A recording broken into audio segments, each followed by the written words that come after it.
Welcome to News at Noon. My name is Winifred Ogbebo. Here is the news.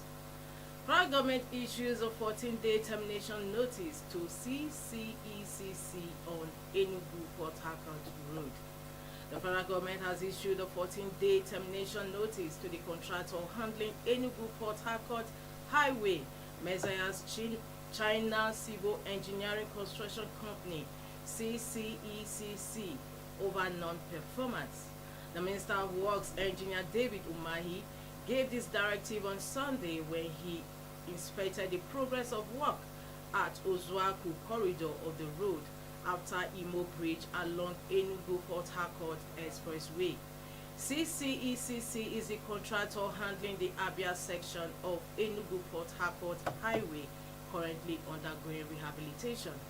A statement by the Director of Information Ministry of Works, Olushola Abiola, said the minister, however, lauded Arab contractors carrying out the ongoing rehabilitation of work on the 56-kilometer Abia State section of the Enugu Port Harcourt Highway for quality of work done with words of encouragement.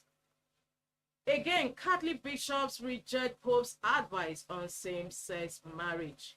Catholic bishops in Nigeria have expressed disagreement with the position of Pope Francis on the blessing of same-sex couples, which could be translated as endorsement of same-sex marriage by the Catholic Church.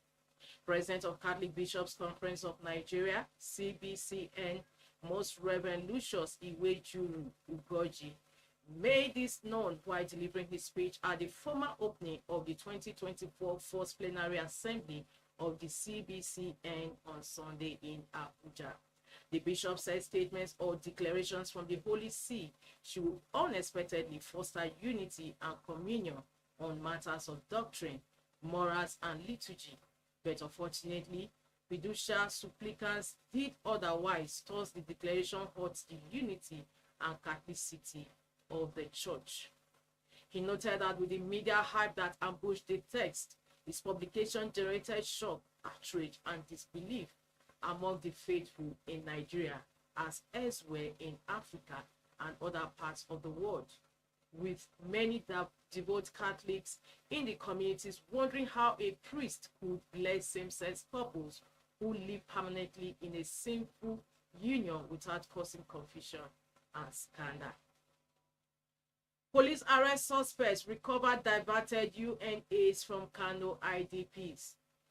The Nigerian police has arrested 5 suspects in connection with the diversion of bags of wheat belonging to United Nations World Food Program, UNWFP, and recovered about 1,238 bags of wheat in Port Harcourt, River State. First PRO ACP Olumuyiwa Adejobi said about 1,840 bags of wheat, which were to be transported from Ibeto Port Terminal, Port Harcourt, to an internally displaced persons IDPs camp located in Kano State, were fraudulently diverted by the drivers tasked with this assignment alongside their accomplices. He said the suspects were intercepted and apprehended by the operatives of the Nigerian police attached to the Eastern Port on February 6, 2024. The suspects include Umar Hashim, Ediobong Umar, Uda Stanley, Abubakar Jariri, and Yunusa Babangida. The first PRO said the recovered bags of wheat have been returned to the World Food Program, and efforts were in top gear to recover the missing 602 bags of wheat and arrest the other suspects associated with the crime.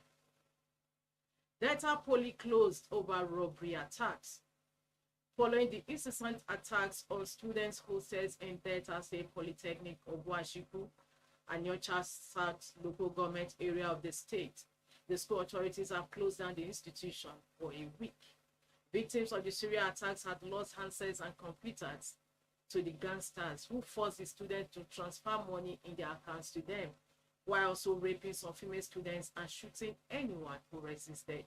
The rector of the institution, Professor Emmanuel Atwenu, announced the closure of the Polytechnic at the weekend for the safety of students as they are expected to resume academic activities on Monday, February 26. The SUG also issued a statement ordering all students in the hostels to comply with the management's directive to proceed on a semester break. Petrol scarcity looms as truck owners embark on strike. The umbrella body of petroleum truck owners in the country, National Association of Road Transport Owners, NARTO, has insisted on withdrawing its services nationwide, citing high operational costs and low freight rates. In a letter addressed to the Nigerian Union of Petroleum and Natural Gas Workers, NUPENG, signed by its national president Yusuf Lawal Othman, NATO said it had made several efforts to negotiate with the major Energy Marketers Association of Nigeria, MEMA, and other critical stakeholders in the industry for appropriate and commensurate freight rates for its operations, but received no positive responses. The notice of withdrawal of their services and operations portends serious implications for the supply and distribution of petroleum products across the country, as NATO controls over 80% of the petroleum transaction in Nigeria. In sports, CAF sanctions Mali, Senegal over misconduct. Various sanctions have been placed on Senegal and Mali over some incidents that happened during the just completed African Cup of Nations AFCON tournament in Côte d'Ivoire. The punishments were issued by the CAF disciplinary board. The Federation Malienne de Football was charged with misconduct following unruly behavior of its players towards match officials. The disciplinary board found the player Hamari Traoré guilty of misconduct towards a match official. He was therefore suspended for 4 matches. In addition, the Malian Football Federation was also fined $10,000.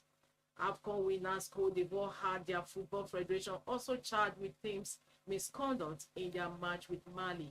It was therefore fined $5,000. In the round of 16 match of Senegal versus Côte d'Ivoire, a Senegalese player, Crépin Diatta, was charged with bringing CAF into disrepute following comments made after the match. And in entertainment, netizens knock Burna Boy over attack on Idris. Veteran musician and rapper Idris Abdulkarim has berated Burna Boy for his attack on him, especially his previous head challenge, saying the Grammy winner will hear from him through a diss song titled Essay to Burna Boy in the next 2 weeks. Idris, who went through a kidney transplant 2 years ago, responded to Burna Boy via his Instagram handle, Abdulkarim Idris, saying, "Wishing me dead is saddening and disappointing. Making fun of my health crisis and blaming people that helped to keep me alive is very shameful." Recall that Idris and Burna Boy had a spat on social media following the release of a teaser podcast recording Idris. Abdulkarim Idris had responded to Burna Boy's earlier outburst that no Nigerian artist supported him earlier in his career, as he was a lone ranger and a self-made artist.